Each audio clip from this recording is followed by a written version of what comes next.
NextGen North Carolina is a state affiliate of NextGen America, a national organization dedicated to electing progressives through the power of the youth vote, and we operate in 11 key swing states. Here in North Carolina, we're running the largest youth voter registration in the state. Black Americans are a critical part of the youth vote, and with the injustice and violence against Black people and the ongoing racial and economic disparities wrought by COVID-19, now is a critical time for education and action to ensure nobody has to choose between protecting their health and casting a ballot. This event is in celebration of Juneteenth. Juneteenth, as many of us probably know, is celebrated annually on June 19th and honors the day in 1865 that all slaves were finally informed of their freedom, 2 months after the surrender of the Confederate armies and 2 years after the President Abraham Lincoln issued the Emancipation Proclamation. This extra effort required to bring justice to enslaved people merits both celebration and reflection on the continuous struggle needed to see results in the fight against racial oppression in America. My name is Max. I'm an organizer in the West region with NextGen North Carolina, and I'll be a moderator today.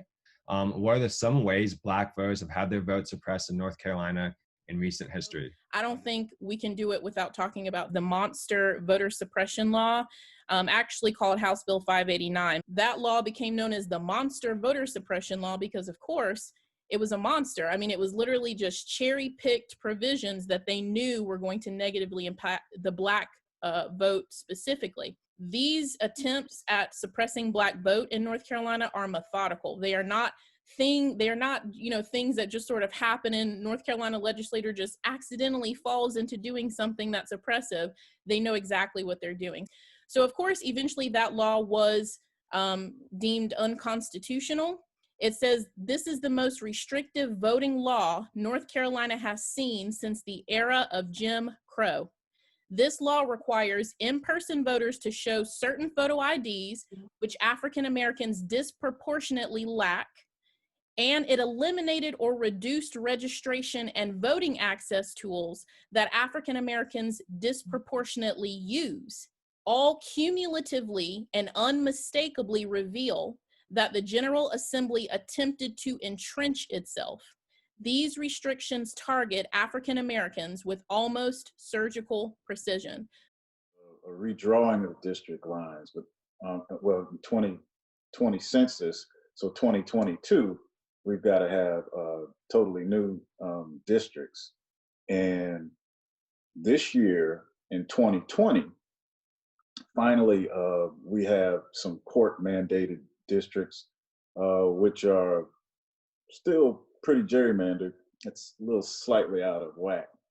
And we've got to get to a point to where we can draw these districts pursuant to the Voting Rights Act and protecting the interest of African Americans as communities of interest, and not split and divide our votes with these district lines. I teach at North Carolina A&T, and we were most notorious for being one of the centerpiece notes of the Common Cause case with North Carolina A&T, the largest HBCU in the nation, had been intentionally split right down the middle to dilute, spread it out between two Republican districts. Now, in North Carolina, incarcerated individuals with convicted of a felony cannot vote. And then formerly incarcerated individuals who are convicted of a felony cannot vote after they're released until they finish their parole. Can you speak to that and how mass incarceration is inextricably tied to voter suppression of the Black community? For example, if I'm convicted of a felony here in Greensboro and I go to prison, I could be sent to prison, not here in Greensboro where I live, but somewhere like Watauga County, North Carolina, which is predominantly a white and Republican county. And similarly with Hispanics are shipped into these districts where they cannot cast a vote because they're felons, yet they are counted for the purposes of representation, which gives the white community there a racial advantage and an electoral advantage for the Republican Party. We call that the prison gerrymander. And the impact of that is huge when you consider that our Constitution once had a provision which only counted African Americans as 3/5 of a person. This actually counts African Americans who were disenfranchised as a whole person to the benefit of others. So when you consider it in that comparative light, it's worse than the 3/5 clause. Can you give more of a national context of voter suppression against the African American community in the United States? There was a reference a moment ago to the Shelby decision, and basically they, in a 5-4 decision, the Supreme Court justices decided that states could be trusted to handle voter mechanisms without that sort of pre-clearance, that sort of oversight to make sure that there isn't a disproportionate impact on African Americans. And the record in Virginia, in North Carolina, and across the South has been that this decision has opened the doors to a lot of these efforts at disenfranchisement in terms of the voter ID, in terms of residence questions, in terms of having to register well in advance of the election when people might not be thinking about voting. And these are issues of particular concern to African Americans and younger people with respect to these sorts of disenfranchisement. We've had a couple of big primaries around the country that have demonstrated how elections are not working well in the era of COVID. Just the other day in Georgia, of course, we saw a huge interest in voting, and we saw a system that was completely incapable of dealing with that. There were long lines. There were long lines because people who were voting in the voting bureaucracy, the people who were working as day election judges, were worried about their health, and so they didn't want to participate. And so there was a significant reduction in the number of places that people could go.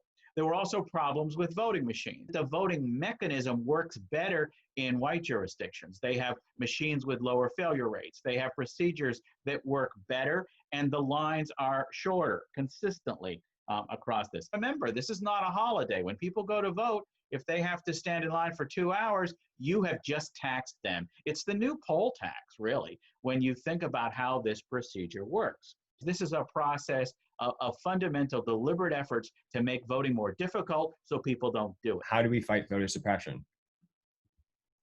We've got to figure out ways in which to energize younger voters, millennials and Gen Z, Gen Y. They're making up a greater portion of the electorate, and we need to figure out creative ways to keep them engaged and involved.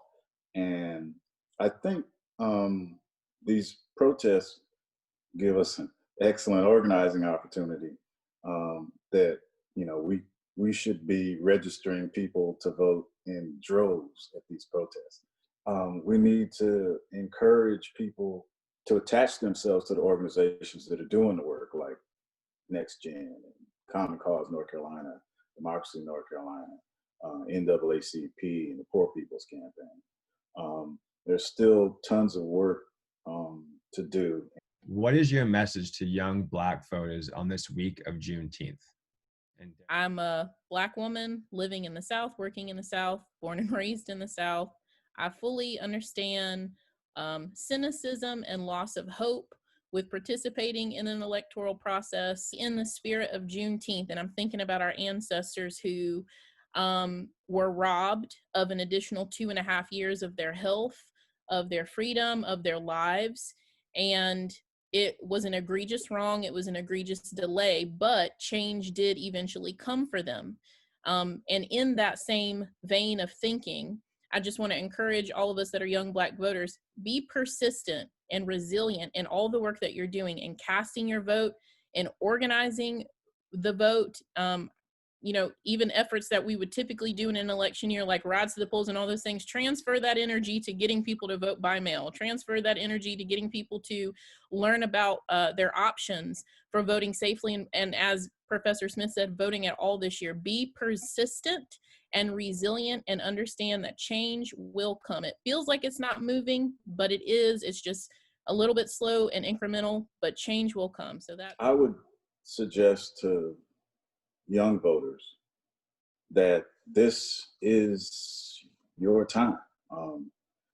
We are at some place in American history that I'd never dreamed I would see. This opportunity is golden, and you can't stand down. We've got to work at really creating some revolutionary change, because I think the demand is obvious. People are in the streets right now as we speak. And so that would be, this is your opportunity to finally build a society we've only seen on paper.